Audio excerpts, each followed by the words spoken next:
Halo, perkenalkan kami dari kelompok 7. Pada kesempatan kali ini kami akan mempresentasikan mengenai warehouse management. Next.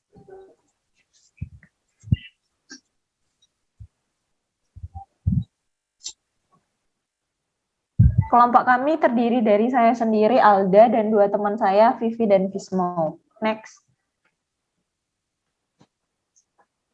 Nah, apa sih warehouse itu?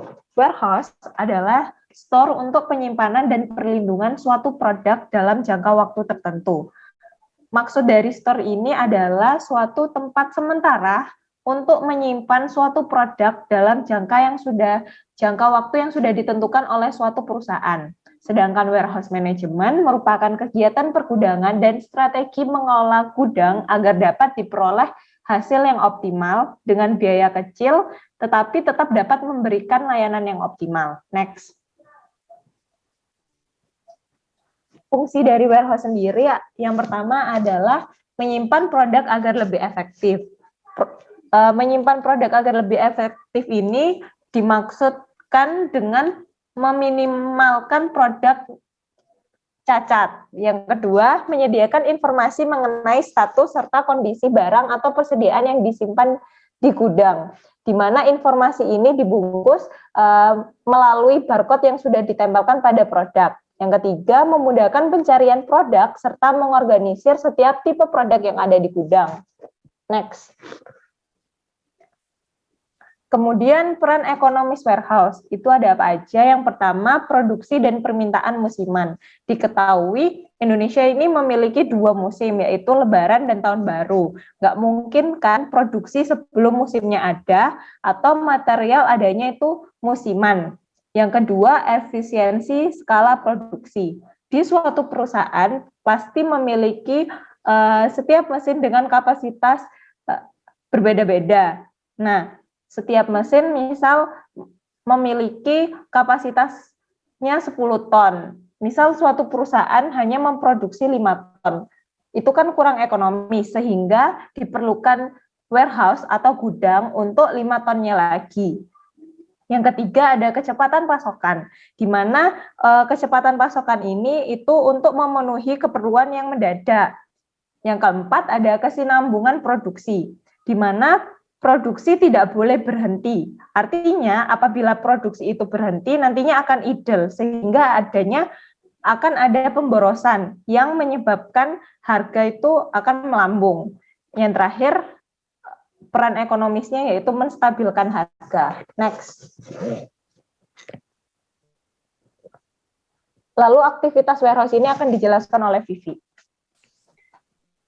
Oke, kemudian ada aktivitas warehouse. Yang pertama adalah penerimaan barang, yang kedua identifikasi barang, yang ketiga mengirimkan barang ke penyimpanan, yang keempat penyimpanan barang, yang kelima pengambilan barang, yang keenam marshal shipment, dan yang terakhir adalah pengiriman. Selanjutnya akan dijelaskan lebih rinci.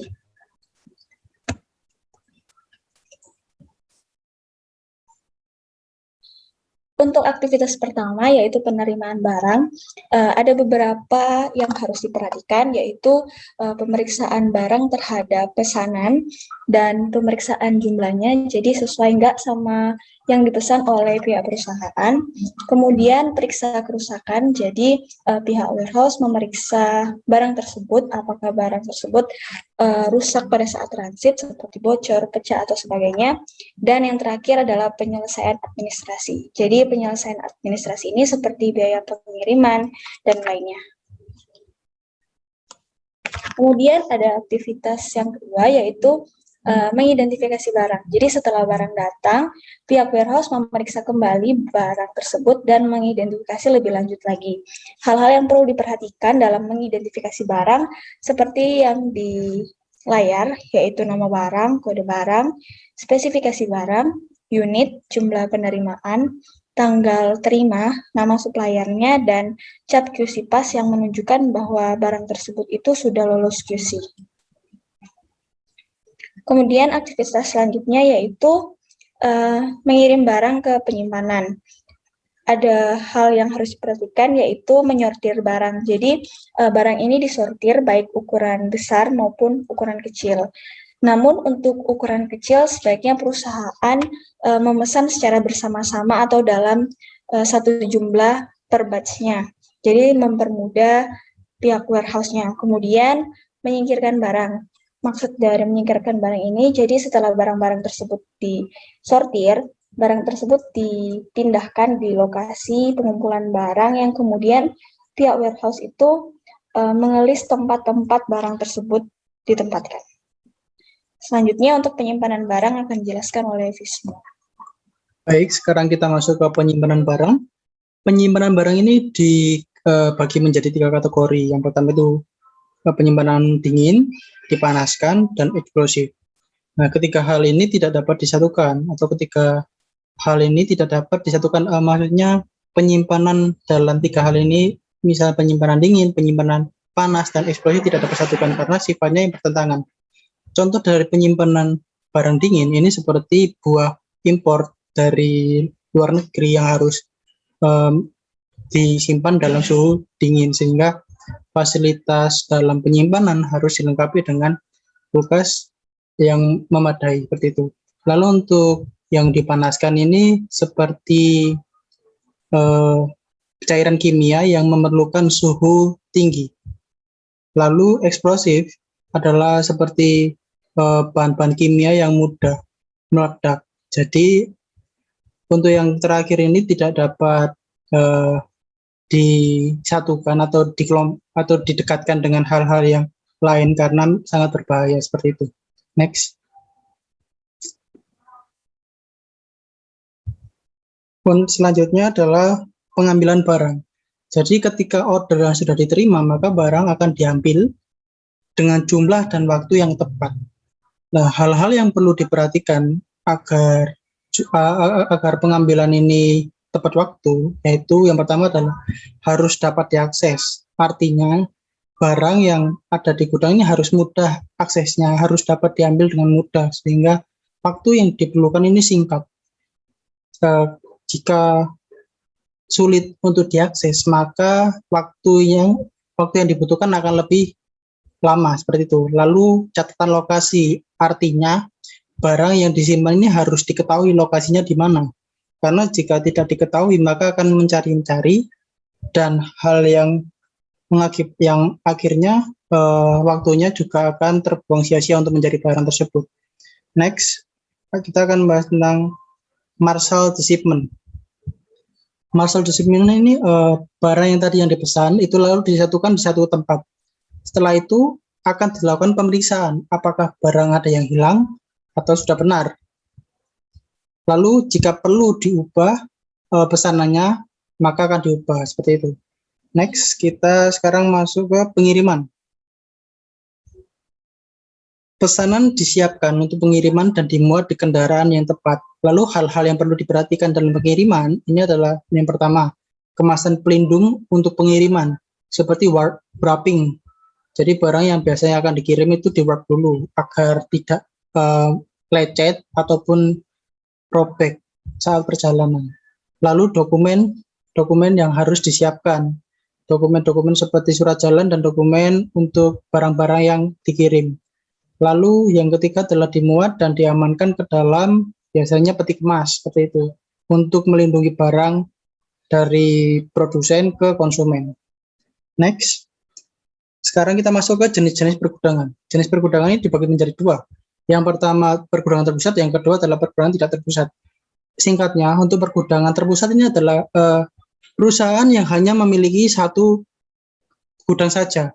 Jadi mereka meskipun pasarnya ada di mana-mana, ada di Surabaya, Jakarta, Bandung, atau kota-kota lain, namun mereka hanya punya satu gudang yang mungkin ada di Jakarta atau ada di Surabaya. Jadi mereka hanya punya satu gudang. Lalu kelebihan dari pergudangan terpusat ini apa? Yang pertama adalah karena terpusat, pemasok ini mengirim ke satu lokasi sehingga itu mengurangi biaya pengiriman.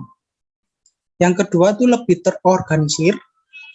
Lalu yang ketiga adalah memudahkan pelacakan, perawatan, dan meningkatkan efisiensi. Yang keempat adalah menghemat waktu penanganan. Lalu apa kelemahan dari pergudangan terpusat? Kelemahan yang pertama adalah biaya tinggi. Kenapa biaya tinggi? Karena membutuhkan peralatan khusus dan fasilitas penyimpanan yang besar. Lalu biaya upah juga meningkat karena perusahaan membutuhkan staf spesialis untuk mengelola penyimpanan dan distribusi stok. Lalu yang ketiga adalah fleksibilitas pasokan rendah. Hal ini dikarenakan perusahaan sulit untuk memenuhi persyaratan atau kebutuhan khusus. Selanjutnya adalah pergudangan tidak terpusat. Pergudangan tidak terpusat. Next. Pergudangan tidak terpusat ini singkatnya adalah pergudangan perusahaan yang memiliki banyak gudang di kota-kota yang menjadi tujuan dari pasar tersebut. Misalnya perusahaan es krim Diamond yang produksinya ada di Jakarta, namun dia memiliki gudang yang tersebar di kota-kota yang menjadi tujuannya seperti Surabaya, Bandung, seperti itu. Jadi mereka meskipun kantornya, pabriknya ada di sana, tapi mereka punya gudang di wilayah-wilayah lain, seperti itu. Lalu kelebihan dari pergudangan tidak terpusat ini adalah diakses dengan lebih cepat sehingga mengurangi keterlambatan pengiriman. Lalu yang kedua adalah penyimpanan tidak terpusat ini memungkinkan fleksibilitas pengiriman yang tinggi. Lalu yang ketiga adalah perusahaan dapat lebih responsif terhadap kebutuhan lokal dan perubahan pasar. Adapun kelemahan dari pergudangan tidak terpusat yaitu membuat skala ekonomi lebih rendah karena menangani jumlah inventaris yang lebih sedikit daripada gudang terpusat. Yang kedua adalah stok minimum akan lebih tinggi. Karena kenapa stok minimum ini bisa lebih tinggi? Karena biasanya terjadi lonjakan permintaan di suatu kota tertentu. Misalnya di kota Surabaya, yang tadi stok minimumnya 100, karena ada permintaan mungkin hari raya atau apa, jadi agak meningkat. Seperti itu, jadi harus di stok yang lebih tinggi. Dan dikarenakan produksinya tidak di pergudangan tersebut, sehingga perlu untuk stok seperti itu.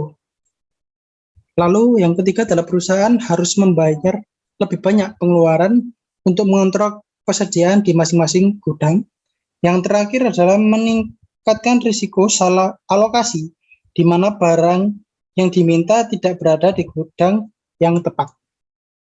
Sekian penjelasan mengenai warehouse management, dan ini ada video yang dapat kalian simak agar lebih memahami apa itu warehouse management.